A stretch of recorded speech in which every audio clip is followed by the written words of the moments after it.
শাহী ইজতেমায় জুমাবাদ স্যারের বয়ান 9 তারিখ জানুয়ারি মাসের।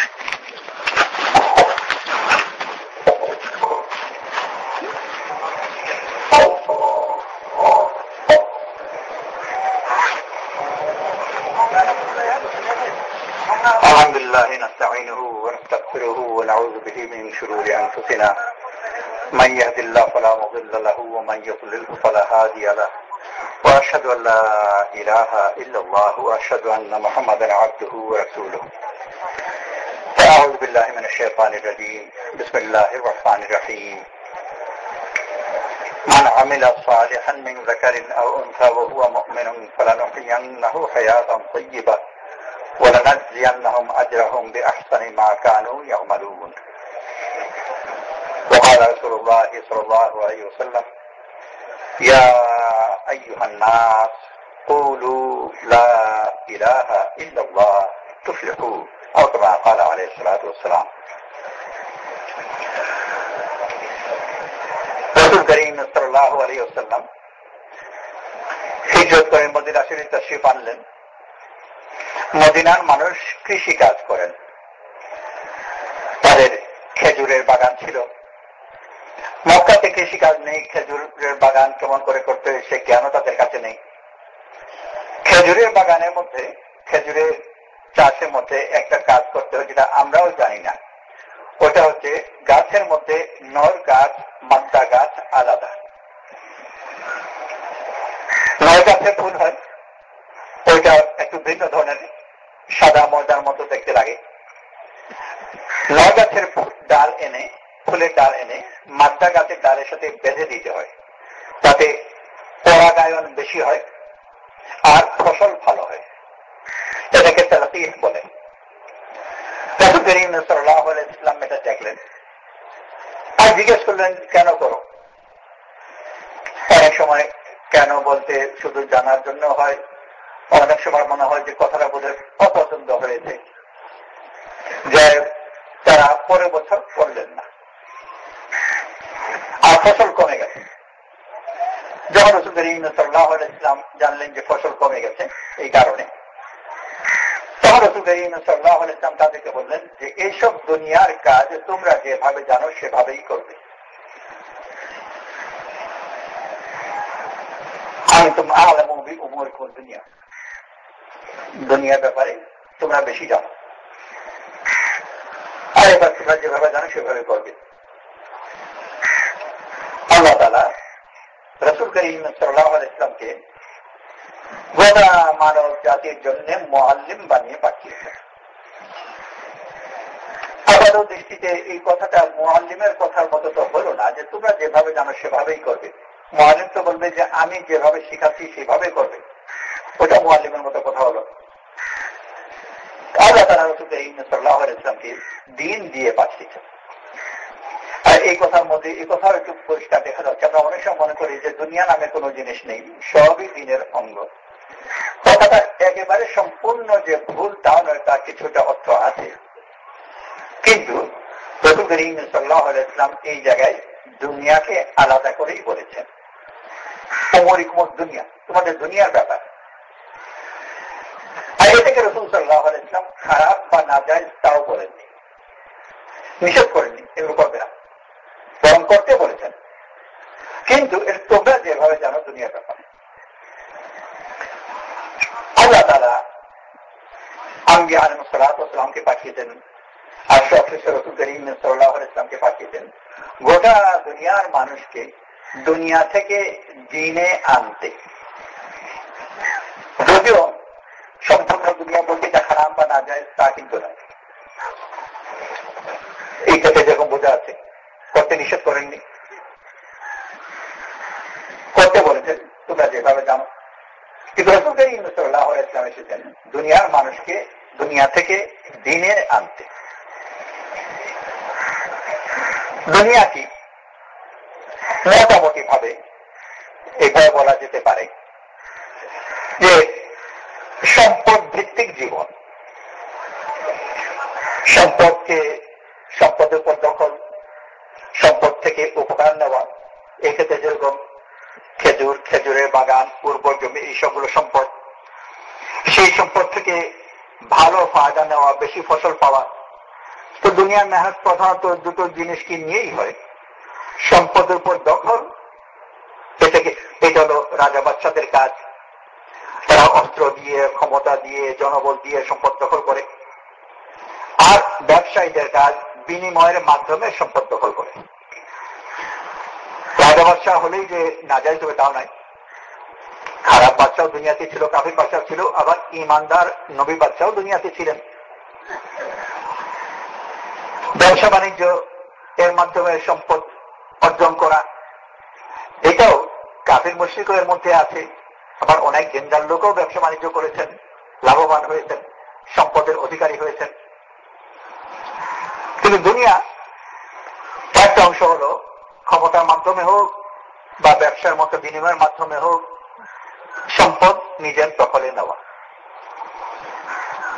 আরেকটা অংশ হলো এই সম্পদ থেকে উপকার বের করা, যেটা বৈজ্ঞানিকরা, প্রযুক্তিবিদরা যা করে থাকে।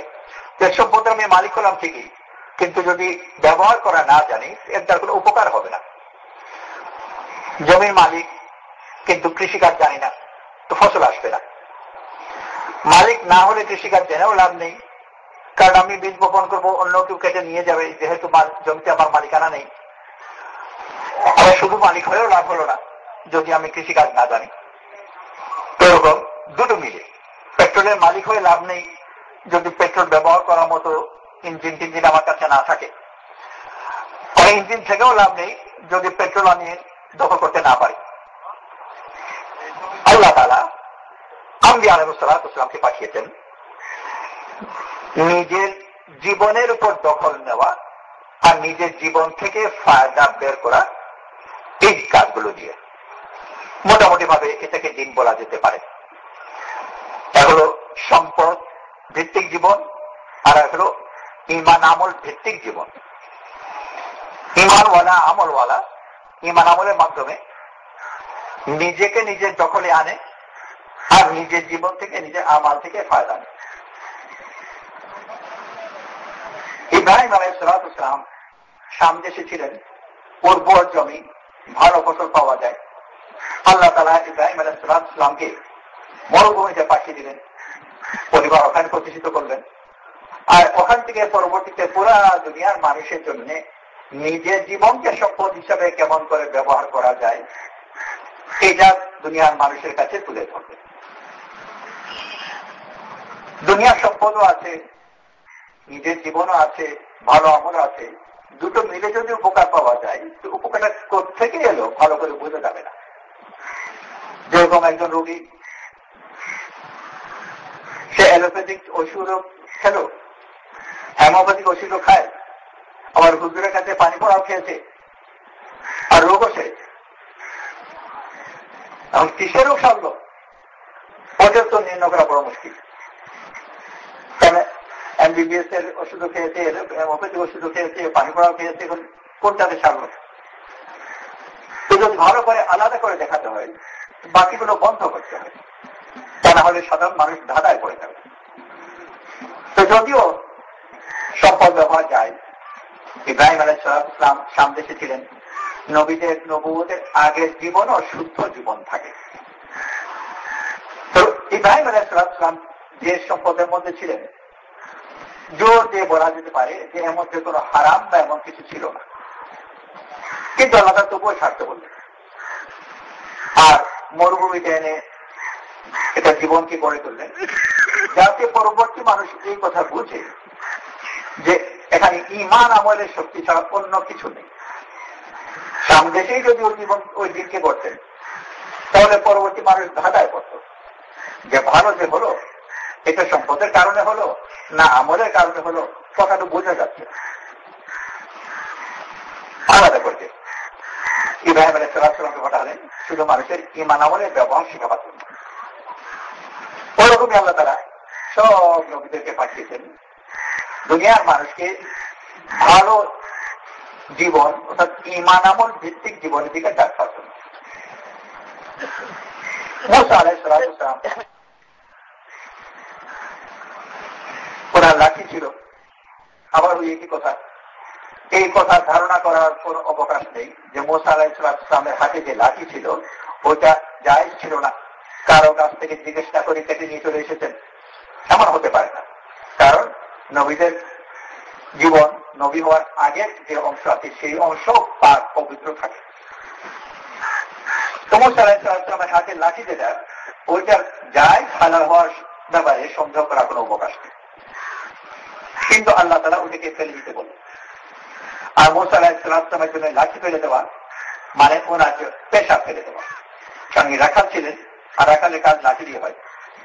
কৃষককে যদি বলা হয় যে লাঙল ছাড়ো, তার মানে কৃষিকাজ ছাড়ো। তো মুসা আলাইহিসসালামকে ওই কথা বলা লাঠি ফেলে দাও, তোমার যে পেশা সেটা ছেড়ে দাও, অথচ হারামও নয়। ইব্রাহিম আলাইহিসসালামকে যেরকম ওনার আগের জীবনের যে দিন ছিল উপর দেশ থেকে মরুভূমিতে পাঠালেন, মুসা আলাইহিসসালামকেও তাই ওনার পেশা ছাড়ালেন আর নবুয়ত কাজ করালেন। আর আল্লাহ তাআলা পরবর্তীতে ওই লাঠিকে আদেশ দিয়ে ব্যবহারও করিয়েছেন, কিন্তু আমল হিসাবে ব্যবহার করিয়েছেন। তখন আল্লাহ হুকুমে করেছেন, ওইটা আমল হয়ে গেছে। রাসূল কারীম সাল্লাল্লাহু আলাইহি ওয়াসাল্লাম বদরের মাঠে আনলেন, আর আল্লাহ তাআলা সব কিছু পরিকল্পিত। মানুষের কাছে মনে হয় যে হঠাৎ হয়ে গেল, আমরা অনেক সময় বলে থাকি বাই চান্স। তো মানুষের জগতে অনেক কিছু বাই চান্স, কিন্তু আল্লাহর কাছে কোনো জিনিস বাই চান্স নয়, ঘটনাক্রমে হয়ে গেছে এমন কথা। এই ব্যাপারে বড় সুন্দর একটা কথা মনে হচ্ছে, একদম বিদেশি মুসলমান সময় লাগাচ্ছিল, তো নিজে থেকেই বলছিল যে কেমন করে মুসলমান হলো, একজন মুসলমানের সাথে সাক্ষাৎ হলো আর তার মাধ্যমে ইত্যাদি। আমি জিজ্ঞেস করলাম ওর সাথে সাক্ষাৎ কেমন করে হলো? উত্তরে বলল, ওই যে আমরা যে বলি বাই চান্স, তার ভাষা হলো বাই চান্স, যদি আল্লাহর জগতে বাই চান্স নামে কিছু থাকে, অর্থাৎ মানুষ যেভাবে দেখে সেই হিসাবে বাই চান্স, কিন্তু আল্লাহর কাছে এটা বাই চান্স নয়। আল্লাহ এইভাবে এটা পরিকল্পনা করেছে, এইভাবে যেন হয়। তো আমাদের দৃষ্টিতে রাসূল কারীম সাল্লাল্লাহু আলাইহি ওয়াসাল্লামের বদরের ময়দানে খালি হাত আসা, অস্ত্র ছাড়া, আর কাফিরদের বড় মজমা মোকাবেলায় পড়ে যাওয়া, এটা বাই চান্স হয়ে গেছে। কিন্তু আল্লাহ তাআলার কাছে এটা বাই চান্স নয়, আল্লাহ তাআলা এভাবেই চেয়েছেন। কারণ রাসূল সাল্লাল্লাহু আলাইহি ওয়াসাল্লামের কাছে যদি সংখ্যাও থাকতো, অস্ত্র থাকতো, আর যুদ্ধ জিততেন, তাহলে আল্লাহর সাহায্যে হলো ওই কথা বোঝা যেত না। কিন্তু যেভাবে হলো, কাফিররাও এই কথা মেনে নিয়েছে, যেটা গায়বী ভাবে হয়েছে, জাহিরি হওয়ার কথা নয়। যখন আয়াত নাযিল হলো, ইস্তাগফিরুনা রাব্বাকুম ফাস্তাজাবা লাকুম, তোমরা তোমাদের রবের কাছে যখন সাহায্য চাইলে আল্লাহ তাআলা সাহায্য করলেন, এই কথার ব্যাখ্যা বা তাফসীর মুমিনদের কাছেও করার প্রয়োজন ছিল না, কাফিরদের কাছেও করার প্রয়োজন ছিল না। কারণ যে ঘটনা ঘটেছে ওই ঘটনায় তার উত্তম তাফসীর, যে আল্লাহ তাআলাই মুসলমানদেরকে ফাতহ দিয়েছেন, রাসূল সাল্লাল্লাহু আলাইহি ওয়াসাল্লামকে ফাতহ দিয়েছেন, নইলে অন্য কোনো ভাবে এটা হওয়ার কথা নয়। এই কথা আলাদা করে দেখিয়ে দেওয়ার জন্য আল্লাহ তাআলা আম্বিয়া আলাইহিস সালাতু ওয়াস সালামকে পাঠিয়েছেন মানুষকে সম্পদ ভিত্তিক জীবন থেকে আমল ভিত্তিক জীবনের দিকে ডাকবার জন্য। আবার বলছি, সম্পদ ভিত্তিক সব যে হারাম বা নাজায়েজ তা নয়, কিন্তু দিন এই জন্য নয়। সম্পদ ভিত্তিক জীবন, এটাকে মোটামুটি ভাবে আমরা সভ্যতা বলে থাকি। অতীতের সভ্যতা ছিল, বর্তমানে সভ্যতা আছে। সভ্য জগতের, সভ্য সমাজের তাদের আইন কানুন ইত্যাদি থাকে, কিন্তু তার প্রধান থাকে সম্পদ। সভ্য সমাজের আইন আছে, আইনের বড় একটা অংশ সম্পদ সংক্রান্ত, সম্পদকে নিয়ে। সম্পদ কেমন করে বন্টন হবে ইত্যাদি, মালিক কে হবে, লেনদেন কেমন করে হবে, এগুলো সভ্য সমাজের আইনের মধ্যে থাকে। সমাজ সম্পদের বন্টন থেকে আমি যে সম্পদ আইনগত ভাবে পেয়ে গেলাম, আর সবচেয়ে বড় সম্পদ আমি, আমার জাহিরি সম্পদ আমার সম্পদ, আমার মন, আমার ভালোবাসা, এগুলো আমার সম্পদ। এইটাকে আমি কেমন করে বর্জন করব, এটা সভ্য সমাজের আইনের একটা অংশ নয়। যেমন আমি আমার মাকে বেশি ভালোবাসবো না কুকুরকে বেশি ভালোবাসবো, আমি আমার সম্পদ মানুষকে দিয়ে যাব না কুকুরকে দিয়ে যাব, এই ব্যাপারে সভ্য সমাজের আইন হস্তক্ষেপ করে না। আর বর্তমানে বাস্তবে আছো 1-2 টাকা নয়, বড় সম্পদ, মিলিয়ন বিলিয়ন ডলারের হিসেবে সম্পদ কুকুরকে দিয়ে গেছে। আর আমার সম্পদটা আমি মানুষকে দিই না, কুকুরকে দিই, এ ব্যাপারে কারো বলবার কিছু নেই। হতে পারে তার নিজের মায় বিজয়ী হয়তো খেতে পারছে না, কিন্তু রাষ্ট্রীয় আইন এই ব্যাপারে কোনো হস্তক্ষেপ করে না। কিন্তু ওটা ওর ব্যাপার, ওটা আমার সম্পত্তি ব্যবহার করা, ওটা আমাকে নিজেকে বন্টন করার একটা অংশই হলো। আমরা আমাদের জীবনকে বন্টন করি। আমি আমার জীবনকে সন্তানকে দিয়ে দিচ্ছি, আমার শ্রম, আমার চিন্তা, আমার থেকে, এমনকি আমার দোয়া, দেশে হোক বিদেশে হোক, হয়তো কেউ দোয়া করছি, ছেলে মেয়েদের জন্য দোয়া করছি। তো আমি আমার অন্তর, আমি আমার বাহির, আমি আমার সম্পর্কে বন্টন করি, ছেলে মেয়েদেরকে দিই, সে বন্টনের অংশ মা বাপকে দিই, ভাই বোনকে দিই, বন্ধু বান্ধবকে দিই, সমাজকে দিই। এরকম মানুষ নিজেকেও বন্টন করে, যদি ওটা ঠিক দেখা যায় না।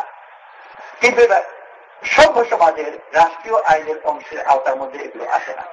যে আমি কাকে বেশি ভালোবাসবো, আমার শ্রম তার জন্য বেশি দেব, আমার দোয়া তার জন্য বেশি করব, এই ব্যাপারে কোন সভ্য সমাজের কোন আইন নেই। দিন এক ব্যাপারে শিক্ষা দেয়, আমি নিজেকে কেমন করে বর্তন করবো। তো বলে ফেলে ওই একই কথা হলো যে আল্লাহ তাআলা আম্বিয়া আলাইহিস সালাতু ওয়াস সালামকে পাঠিয়েছেন আমাদের নিজেদের জীবনকে শুদ্ধ করা শেখাবার জন্য। রাসূল করিম সাল্লাল্লাহু আলাইহি ওয়াসাল্লাম মদিনা শরীফে তশরিফ আনলেন, কৃষিকাজের ব্যাপারে তো বললেন তোমরা যেভাবে জানো, কিন্তু তোমার নিজের জীবনকে কেমন করে ব্যবহার করবে এটা তাদের হাতে ছেড়ে দেন, এইটা নিজে শিখিয়েছেন। আর এটা শেখাবার জন্যই রাসূল সাল্লাল্লাহু আলাইহি ওয়াসাল্লামের আগমন আর সব নবীদের আগমন। এখানেও দুটো অংশ, সম্পদের উপর দখল, আধিপত্য, আর সম্পদকে ব্যবহার করা। নিজের জীবনের ব্যাপারেও তাই। প্রথম আমাদের দিনের অংশ হলো নিজেকে নিজের দখলে আনা। এখানে কেউ ভাবতে পারে যে আমি তো আমার দখলে আছি, না, সে তার দখলে নয়। দখলে যে আছে ভুল ধারণা। আমি যদি আমার দখলে থাকতাম, আমি নামাজ পড়তে দাঁড়ালাম নামাজ পড়বার জন্য, আমি অন্য কিছু ভাববার জন্য নামাজে দাঁড়াইনি, অন্য একটা ভাবনা মনের মধ্যে ঢুকে গেল কেন, আর ঢুকতে গেলে আমাকে জিজ্ঞেস করেও এই ভাবনা ঢুকে। আমি যদি আমার দখলেই থাকতাম তাহলে এই চিন্তা আমার মনের ভিতরে ঢুকতো না। তা আমার চিন্তা, কিন্তু আমি অন্য কোথাও চলে গেছি, আমার খেয়ালই নেই, কারণ আমি আমার দখলে নেই। শুয়েছে, ঘুমাতে চাই, নানান চিন্তা, নানান দুশ্চিন্তা এসে গেল, আর ঘুমাতে পারছে না। এমনকি অনেক ক্ষেত্রে ডাক্তারের কাছে যেতে হয়। ডাক্তার সবকিছু শুনে বললো যে আপনার জন্য ঘুমের খুব প্রয়োজন, বিশ্রাম ভালো প্রয়োজন। যদি আপনার বিশ্রাম ঠিক মতো না হয়, ঘুম ঠিক মতো না হয়, প্রেশার বাড়তে পারে, হার্টের রোগ হতে পারে, ইত্যাদি ইত্যাদি অনেক কথা বললো, অনেক নসিহত করলো। আর ডাক্তার সাহেব 500 টাকাও দিলেন। পরের দিন রাত্রে এখানে আর খুব জোর উপদেশ দিলেন যে আপনি ভালো করে ঘুমাবেন, দুশ্চিন্তা করবেন না। বিচারা সেই চিন্তা করছে যে ডাক্তার সাহেব বলেছেন দুশ্চিন্তা না করতে। আর যদি দুশ্চিন্তা করি তাহলে অবস্থা আরো বেশি খারাপ হয়ে যাবে। তো যা কিছু তার ঘুমের সম্ভাবনা ছিল, ডাক্তারের কথা শুনে ভয়ে ভীতিতে তাও গেল। অর্থাৎ আমি আমার দখলে নেই, আমার মনে তো আমার দখল প্রধান। আমি যদি আমার দখলেই থাকতাম, বড় কষ্টে উপার্জন করা টাকা একজন গরিব শ্রমিক ওইটা দিয়ে সে বিড়ি খেত না। বিড়ি খাওয়াতে নিজের টাকাও যাচ্ছে, দুর্গন্ধ হচ্ছে, স্বাস্থ্য নষ্ট হচ্ছে। লাভ হচ্ছে শুধু বিড়ির মালিকের, এমনকি অনেক বিড়ির মালিক তার কোটিপতি হয়ে গেছে। এটা নিজের দখলে। রাসূল করিম সাল্লাল্লাহু আলাইহি ওয়াসাল্লাম যখন মক্কাতে এসেছেন, তো মক্কার মানুষও তাই সম্পূর্ণ নিয়ামত যেভাবে হয়ে থাকে, তারাও তাদের নিজেদের দখলে ছিল না। নিজের দখলে যদি থাকতো তাহলে বাপ তার নিজের সন্তানকে দখল করতো না, তার নিজের মনেও এটা ভালো লাগে। আল্লাহ তাআলা কিতাবের মধ্যে কোরআন শরীফের মধ্যেই কথা বলছে, তার যখন মেয়ে সন্তান হয় তার চেহারা মলিন হয়ে যায়, আর সে ইতস্তত করে এটাকে দখল করবো না রাখবো। এই দখল করাটা তার নিজের কাছেও কষ্টকর, অথচ কেউ তাকে বলছেও না। কিন্তু সমাজের রীতি কথা ইত্যাদির কথা চিন্তা করে মানুষের কাছে আমি বেইজ্জত হয়ে যাব, নানান কথা। তো নিজে নিজে কি করতে বলে ভাবছে, অন্য কারোর সাথে তার শত্রুতা। প্রথম খেয়েছে তার অমুকের মাথার খুলিতে সে শরাব খাবে, অমুকের মাথার খুলিতে শরাব খাবার জন্য সে তার নিজের জীবনকে বিপন্ন করছে। তার প্রথম মাথার খুলি এমনি দিয়ে দেবে না, লড়তে হবে। লড়তে গেলে নিজে মরে যাওয়ার সম্ভাবনাও আছে, অনেকে মরে যাচ্ছেও। ওর মাথার খুলিতে যদি সে শরাব খাই বা তা এমন কি লাভ হয়ে গেল, কিন্তু নিজের মনের উপর তার কোনো দখল নেই। দখল না থাকার কারণে সে কষ্ট পাচ্ছে। আমাদের সমাজের কথা যদিও সুন্দর নয়, কথা বোঝার জন্য বলছি, অনেকেই বিয়ে শাদী করেছে কিন্তু নিজের স্ত্রীকে ভালো লাগে না, অন্য কারোর দিকে তার নজর যায়, ওদিকে মন যায়। আর এটা সে চায়ও না, সে নিজে ওটা পছন্দ করে না যে আমি অন্যের কথা ভাবছি, অন্যদিকে তাকাচ্ছি, নিজে নিজের কাছে খারাপ লাগে, লজ্জা পায়। আর এটা সে প্রতিকারও চায়। কখনো কখনো আমাদের কাছে পরামর্শ দিতে আসে, এই ইদানিং একজনে সে আমার কাছে কোনো দোয়া চেয়ে, তিনি আমাকে কোনো দোয়া শিখিয়ে দিন যাতে আমি আমার মনকে ওখান থেকে সরাতে পারি। তো সে খারাপ মানুষ নয়, কিন্তু নিজের মনকে সে নিয়ন্ত্রণ করতে পারছে না। প্রথম মেহনত হলো নিজের মনকে নিয়ন্ত্রণে আনা। মক্কার বলা যেতে পারে সম্পূর্ণ মেহনতই ছিল দখল নেওয়ার মেহনত। দুনিয়ার মেহনতের মধ্যে যেরকম দখল নেওয়ার মেহনত আগে থাকে, ব্যবহার করার মেহনত পরে হয়। জমি আগে দখল নেওয়া, দখলে যদি না নিতে পারি তো না পারে ঘর বানাতে পারবো না গাছ লাগাতে পারবো, কোনটাই করতে পারছি না। আগে দখল নিতে হবে। আর দখল নেওয়াটাই গাছ লাগানোর চেয়ে বেশি কঠিন। নিজের জীবনের ব্যাপারে তাই নিজের উপর দখল নেওয়া আল্লাহ বড় একটা মেহনত হলো যে নিজেকে নিজের নিয়ন্ত্রণে আনতে। পরবর্তীকালের কথা, ফরিদুদ্দিন আত্মাহ রহমতুল্লাহ আলাইহি বড় ওলিয়াল্লাহ ছিলেন। প্রথম জীবনে সাধারণ মানুষের জীবন ছিল ব্যবসায়ী ছিলেন, আতরের ব্যবসা করতেন। আতরের ব্যবসা বড় ভালো ব্যবসা এই অর্থে যে লাভও হয় আর সুগন্ধের মধ্যেও। টাকার ব্যবসাও ভালো লাভের দিক থেকে, কিন্তু দোকানের মধ্যে থাকতে হবে। তো সুগন্ধ আছে, লাভও আছে, আতরও ভালো, আতরের শিষ্য সুন্দর, সবই ভালো। সেজন্য আতরের ব্যবসায়ীদের আলাদা মর্যাদা হয়। তাদের দোকানে গিয়ে আল্লাহরা বসে গল্প করে, সুগন্ধ তেমনি পাওয়া যায়। ওই দোকানে এসেছেন, সুন্দর ভালো দোকান। একজন ফকির ওনার দিকে আসছেন। ফকিরকে দেখে মানুষ অনেক সময় আগে থেকেই ভাবে যে কি দেবো বা দেবো না, উনিও তাই ভাবলেন। কিন্তু ফকির এসে ওনার কাছে সাহায্য করবেন উনি যা ভাবছিলেন তা না করে শুধু টাকাচ্ছেন। উনি নিজে কিছু জিজ্ঞেস করলেন যে আপনি কি দেখছেন? ফকির বললেন যে আমি ভাবছি যে তুই মরবে কেমন করে। কেন? যে এই শিশিগুলোর ভিতর তোমার জান তো প্রত্যেকটা শিশির ভিতর ঢুকে আছে, আর শিশিগুলোর মধ্যে থেকে তোমার জানকে যখন টেনে টেনে বের করবে তোমার তো খুব কষ্ট হবে। আর শিশুগুলোকে ভালোবাসে। ওই কথাকে আমাদের দৃষ্টিতে তেমন একটা গুরুত্ব দিলেন না, বরং ফকিরকে পাল্টা জিজ্ঞেস করলেন যে তুমি কেমন করে মরবে? উনি বললেন আমার তো কোনো ব্যাপারই না। বলে ওখানেই শুয়ে গেলেন, চাদর ছিল, নিজেই চাদর মাথার উপর ঢেকে দিলেন, মরে গেলেন। যা বলবার উনি বলে গেলেন। যিনি মারা গেছেন উনি ওনার একটা সম্পদকে নিয়ে ঘুরে বেড়াচ্ছিলেন যে এটা কোথায় রাখবেন। আপনাদের আল্লাহ একটা বিশেষ দৃষ্টি আছে, বুঝতে পেরেছে যে এটা একটা উত্তম পাত্র। এখানে এসে উনি নিজেই ওখানে শুয়ে পড়ে চাদর টেলে দিয়ে পড়ে গেলেন, যা বলবার বলে গেলেন। উনি কথা গ্রহণ করতে পারলেন, বুঝতে পারলেন। আর আল্লাহ তাআলা ওনাকে বহু বড় বলি আল্লাহ বানাবেন। পরবর্তীকালে আব্দুল রুমি ইত্যাদি ঘুরে ঘুরে ওনার সিলসিলা যেটা একটা দেখে গেল যে আমার মত আমার নিয়ন্ত্রণ। আর আল্লাহ তাআলা আল্লাহওয়ালাদেরকে এই নিয়ন্ত্রণ দিয়ে থাকেন। আমার জীবন, আমার ইচ্ছা, আমার বাহির, আমার ভিতর, যেরকম মানুষ নিজের আমলকে নিজের নিয়ন্ত্রণে আনে সেই ব্যক্তি সালেহ বলে।